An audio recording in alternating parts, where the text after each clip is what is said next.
Welcome back to the Racing Insiders on MAVTV, a weekly look at the inside of sports car racing here in the United States and around the world. I'm Bill Wood in Los Angeles.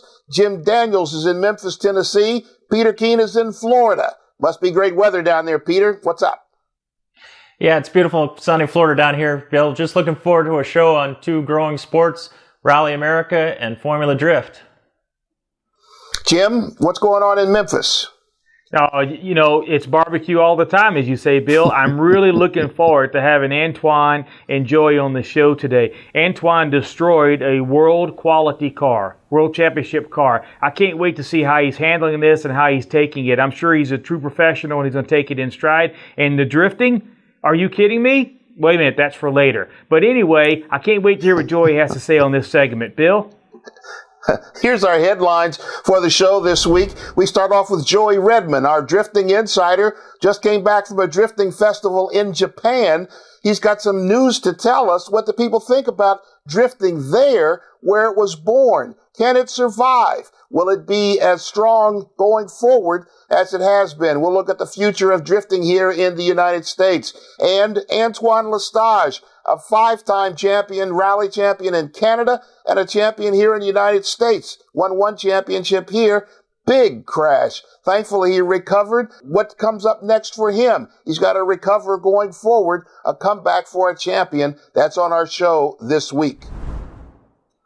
Let's go right now to Atlanta, where I have a friend of mine, Joey Redmond, Wrecked Magazine. This guy is such an insider in drifting that he has his own fantasy drift league. Joey, what's up, partner? It's good to have you on the Racing Insiders. Yeah, definitely. Good to chat with you as well, Bill.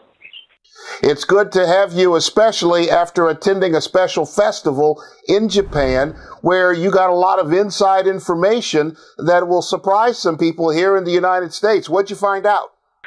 Yeah, you know, I was talking to some of the locals out there in Japan, you know, and just they're really kind of telling me that, you know, you're really seeing some of the decline now with attendance in D1GP, and just the general interest of drifting has kind of seemed to you know, people are turning to other hobbies and different things there in Japan.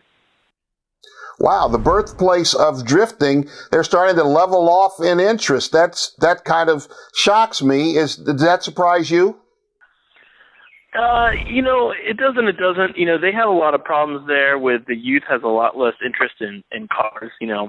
And if you look at, you know, the Japanese manufacturers, I mean, other than the Toyota FT86, Arslan FRS, the BRZ, you know, they really haven't been making exciting cars like they were a decade or two ago. We've had the two biggest events of the year at Long Beach and Atlanta, attendance-wise, two of the three. Do you think that same thing is happening here in the United States?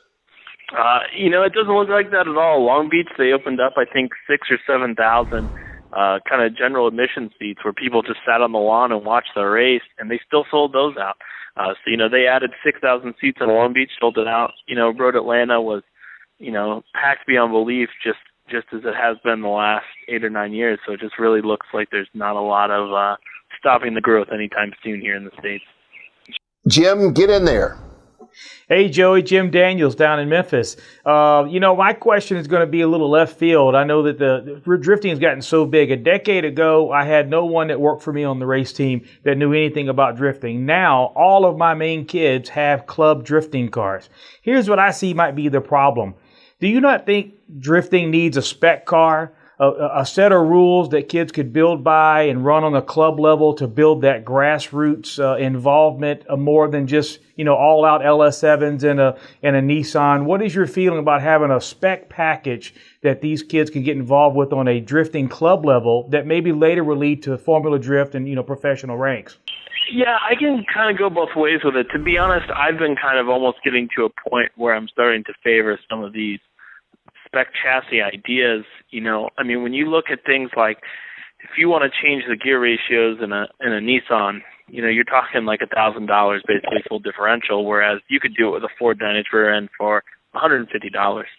So I definitely think something spec is something to be considered. I think we need to come up with ways to help the talent pool all kind of rise together, and I think that's a good way to look at it. We just need to figure out a way to make it cheap and cost effective, I think.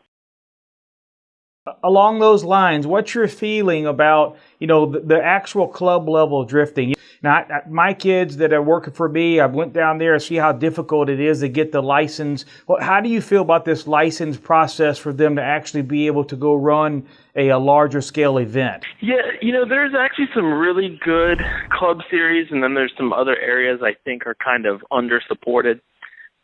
You've got like Las Vegas has a really great community. They do events a couple times a month at Vegas Drift. If you're up in like the New Jersey area, there's a great group called Club Loose that runs events a few times a month as well.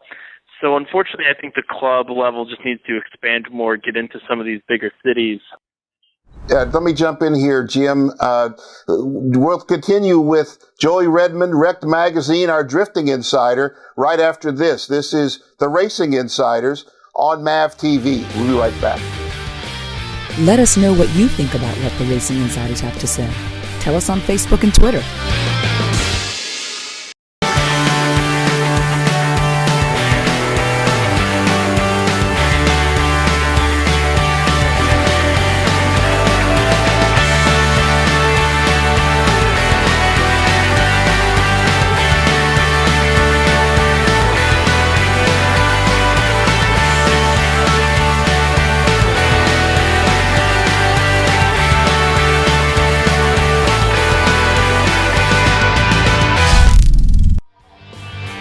Wow, speed beats, great stuff here every week on the Racing Insiders, MAVTV. I'm Bill Wood in Los Angeles, Peter Keene in Cocoa Beach, Florida, and Jim Daniels in Memphis, Tennessee. On the phone with us is Joey Redmond, Wrecked Magazine, our drift insider. He's already told us that some people in the birthplace of drifting, Japan, think that drifting may have hit its peak there in Japan, but certainly that's not the case here in the United States, especially at Atlanta and Long Beach, the two rounds that have happened so far in the Formula Drift Series. Peter, let's get to you. What's up? Well, first of all, I wanted to say you had a great website there. I checked it out. And also, Chelsea DeFono is a great friend of mine, and I know an up-and-comer drifter. Chelsea does it on a budget. I'm on his Facebook page, and he's always scraping and scrounging for parts back when he had the BMW. And then I know later in the year he got in the RX-8. Is there a lot of kids that are like that are, just doing it on a shoestring, or is there more well-funded teams? You probably have a dozen teams that are well-funded that are bringing in sponsor revenue in the six figures, that are running nice rigs and whatever. And then you got probably about a group of 40 guys that are probably in Denofa's level. Some of them have bigger sponsors, but they're still kind of, shoestringing along. Some guys are in a little bit better of a position. But it seems like everybody's got sponsors now. If you're making it into the Formula D level, you can pretty much do a break-even race series now, as long as you've got a good marketable face and program, and you'll go out there and talk to sponsors. How do we not make the mistakes of Japan and make this thing keep growing? To me, it's almost something like we're kind of in that standpoint of like, if it's not broke, don't fix it. We're seeing a lot of growth, and I think one of the advantages you have is you have Ford's involvement, and they've done a really good job getting these Mustang owners and these muscle car guys kind of excited about drifting, whereas 3-4 years ago, if you went and talked to a Mustang guy about drifting, you'd be like get punched in the face or called a mean word. And now we turned a corner and they're excited, and you still got the import community as well. So to me, until things start to kind of taper off, or there starts to be some serious issues, I just kind of let it roll. Joey Redmond, Wrecked Magazine. Go take a look at the site, wreckedmagazine.com. If you really like drifting, get involved in his fantasy drift program, an incredible program. It's a lot of fun. Joey, thanks. Good to hear from you. You brought this up with some great information. Look forward to talking to you again. I think it's a good thing. I'm glad you brought it up, Jim, about having an easier access for guys to get into drifting. But it is a problem for manufacturers to take their $1 million program with whatever car they bring to the table and have a hot rod, so to speak, a 20-year-old car with a new crate motor, V8 engine, and get beaten by it. That's not what they want to see in a factory-sponsored program in any sort of racing. You think, Jim? No, It's not, Bill. It really isn't. I just got distracted watching those awesome speed beats of the drifting. So here's the deal. You have no other series, drag racing, circle track racing, you name it. You can't have a Chevy motor and a Nissan and a turbocharger from a Corvette in this car. You have got to, for branding and to make it worthwhile for manufacturers, you got to have I hate to say this, Peter's going to hate this. You got to have a spec vehicle. Well, I kind of see your point there, Jim, but I also like the freelance approach that, Drift does. The other thing I really like on Joey's point was, they got a good thing going right now and they've got growth. So they would like, to sit tight and not change the rules. I kind of can appreciate that. I've been on that rule side of the things where you jump in and try and fix a problem you don't have and it doesn't work out well. So let's jump in there. Peter, thanks. Jim, thanks. We've got Antoine L'Estage, 6-time North American rally champion, 5 times in Canada, 1 time here in the United States. He's coming up in the next segment. He brought some World Rally Championship machinery to Oregon for a rally recently. We'll talk to him to get some idea of how all that worked out. This is the Racing Insiders on MAVTV. Be right back. This segment of the Racing Insiders was brought to you by GoRacingTV.com, for racers by racers. Welcome back to the Racing Insiders on MAVTV. Bill Wood in Los Angeles, Peter Keene is in Florida, and Jim Daniels is in Memphis. On the phone with us now from Montreal. You see how we got it all covered here on the Racing Insiders? Antoine L'Estage, 5-time champion in rally in Canada, 1 time here in the United States, an X Games medalist, bought a WRC car to Oregon recently, had some problems with it. Antoine, sorry for the problems. You were running very strong. The car has been heavily damaged. Give us an update on where it is now. Yeah, unfortunately, we had quite what I would qualify a serious accident this past weekend in the Oregon Trail Rally with the WRC car from England. It's an agreement we had made with MML Sports to bring a car over here to do the 5 remaining events in the Rally America Championship, and I was really looking forward to those rallies and try to win the title again, and it started okay. I was still getting used to the car, but we had set some very good times. We had won 2 stages, and I felt there was much more to come. I was not there in a big attack mode. And then in a split second, that's how it happens, I did a small mistake and we went off the road. Unfortunately, it was not where there was a small ditch. It was where there was a big cliff, let's say. So, did quite a lot of damage to the car, but luckily Nat and I are both okay. That's the main thing, I guess. And now the car will have to go back to the UK and they'll assess the damages and see where we go from there.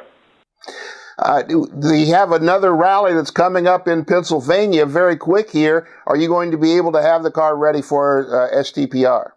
No, unfortunately, we'll have to miss the STPR rally and probably also the New England Forest Rally. As you know, wow. Bill, it's our operation is a private team, and we don't have the backing from a manufacturer, and hopefully we'll come back stronger at the end of the year. In the meantime, we'll still do the Canadian Rally Championship, and maybe we'll concentrate our efforts a little bit more towards that for the rest of the season. Peter, get in there. Well, that's unfortunate. I saw that crash on the internet, and it was kind of scary. You go off the road, and then next thing you see is just trees shaking. I didn't know how far you'd fall, but hopefully you're all right, and your program can recover. Yeah, I guess everybody tells me that the main things, it's that we're both okay, and metal can be replaced, but when you're not hurt and you're okay, the first thing you think is actually the metal and then the cost and fixing these things, because as a driver I just want to keep going. I don't want to take a break, but sometime these things happen. We've had some great seasons in the past 5-6 years, so maybe it's just a return on things. This year doesn't seem to be so good so far. It started really well with the win at Snowdrift, and since then it didn't really go so well. So hopefully the rest of the season will be better. Antoine, this is Jim Daniels over in Memphis. My question is, what would you say to our viewers that want to get into rallying, either in Canada or in North America and America? Talk directly to our audience about how to get going in rally competition. Well, I think the first thing to do would try to get in touch with somebody from the governing bodies, either in Canada, which is CRC, or in the U.S., Rally America, rallyamerica.com, and go to an event. And the first thing I would suggest is try to volunteer at an event, try to learn the sport, and try to make some contacts and get to know people. And once you've done that, you'll be able to talk to the right person that will be able to help you to maybe start a program. And I will always tell people to try to start with maybe a smaller car. You don't need the big rig and the big powerful cars to start rallying. You need to understand the sport. It's a bit of a complex sport with the pace notes and working with somebody in the car and the stages, the service crew, the night stages. There's so many things you need to learn. And after you've done maybe a season or two in a smaller car and you got to learn a little bit what it's all about, then you can think of moving forward in a faster car. Antoine L'Estage, a 5-time Canadian champion. It's good to have you, partner. It's good to talk to you. I'm glad you and Natalie are okay, and look forward to seeing you back in Rally America soon. Cool. Thanks for having me, guys. An interesting conversation. It's always difficult to talk to a guy who's just torn up his race car, but it's important that Antoine did bring a car, a World Rally Championship car, to the United States. He was competitive with it, and he'll be able to come back to the series, perhaps with that car. That's what's most important in the thing. It's just growth in the series to get more equipment out there. What do you think, Jim? But here's the beauty, is that we got people digging and clawing and trying to get rally going and get it popular above TV. My question is, and my concern is the sanctioning bodies promoting this the right way? If you watch it, it's safe now. You're not running over spectators on the sidelines and things like that. But it is so exciting and intricate. I just really hope that this takes off in the series and those who are promoting it get to the right audience. We're certainly going to try here on the Racing Insiders to get to the right audience, and I hope that that's met with equal effort from those sanctioning bodies. Peter, what do you think? Well, no, I agree with you. I feel for the man. You know, it's a true competitor and a true professional. I mean, you know, he admitted to his mistake, and now he's really dejected that it happened. But like you said, you know, it's racing, and that happens. So it was a scary crash, and I'm glad they ended up safe.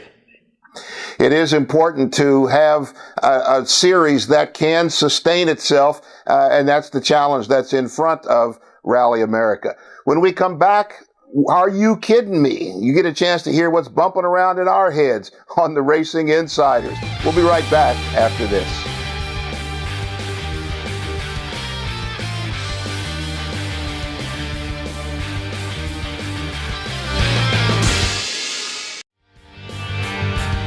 Are you kidding me? Welcome back to the Racing Insiders. I'm Bill Wood in Los Angeles. Peter Keene is in Cocoa Beach, Florida. Jim Daniels is in Memphis, Tennessee. Now we get to the Are You Kidding Me? You get a chance to hear what we think about what's bumping around in our heads. Peter, take it away. Hey, Bill, thanks. My Are You Kidding Me is the B-Spec field at Circuit of the Americas this weekend. World Challenge has done a great job to promote B-Spec. I mean, we know it had a slow start, but there's 20 plus entries at COTA this weekend. Should be a great race. The biggest field ever. A lot of quality cars. That's my Are You Kidding Me? B-Spec is alive and well. Jim? Well, yeah, and I'm going to be down there working on those Safe Racer Minis, Peter. But my Are You Kidding Me has to do with the ALMS. So we have a GT car that's illegal. The air won't pass through the inlet, or when they block off the restrictor plate, the car keeps running. Anyone who runs Spec Miata knows what that means. You're getting air from some other source, you're making more horsepower. That was the number 17 car of Hensler. So that car was stripped of its points. It was stripped of its the prize money. That prize money didn't go anywhere else, is my understanding. But the problem was the Ferrari, who got fourth, was robbed of a podium. Whenever a car is illegal, you put them in last place. You don't strip just points and prize money and steal a podium from a team that was legal and passed tech. Are you kidding me, ALMS? Bill? For me, Are You Kidding Me is this entire 2013 season. It's young, but there are new names that are appearing at the sharp end of the point standings. Drivers are coming from nowhere into the top 10. That's bringing new fans and new interest. For example, the Formula Drift season, this past weekend in Atlanta, 6 podium positions. There have been 5 new faces there, 5 different faces in the podiums this year. It's a great season, and I like this new faces, one of the usual suspects that are coming along and clouding up the picture for everyone. Are you kidding me? Great season so far. That's what we think. What do you think? Let us know through social media. Like us on Facebook. Follow us on Twitter. This is the Racing Insiders on MAVTV. We'll be right back. Welcome back. Before we get out of here, here's another chance to hear what's going on in our minds and our weekends. Jim, how about you? Hey, I'm headed down Circuit of Americas to work on some Mini Coopers and do some announcing. So I hope everybody tunes in to worldchallengetv.com for the show. Bill? Well, I don't know about me. I'm going to be looking at this B-Spec race at Circuit of the Americas. With those cars and that power, they're never going to lift. They're just going to buzz around the track. Should be fun to watch. How about you, Peter? Hey, I got 2 things, Bill. First, I want to give a shout out to Antonio Garcia, probably one of the best drivers I ever worked with. He wins the GT race for ALMS at Mazda Raceway Laguna Seca. The second thing is I'm on the Rockstar Radio Network on Friday on the happy hour with life coach, the beautiful Audra Irwin. That's on noon at Friday, or you can see it on the internet. Thanks, Peter. That's what's going on in our world. We want to know what's going on in yours. Follow us on Twitter, like us on Facebook. I'm Bill Wood in Los Angeles. Take care of each other, respect each other. Have a great week.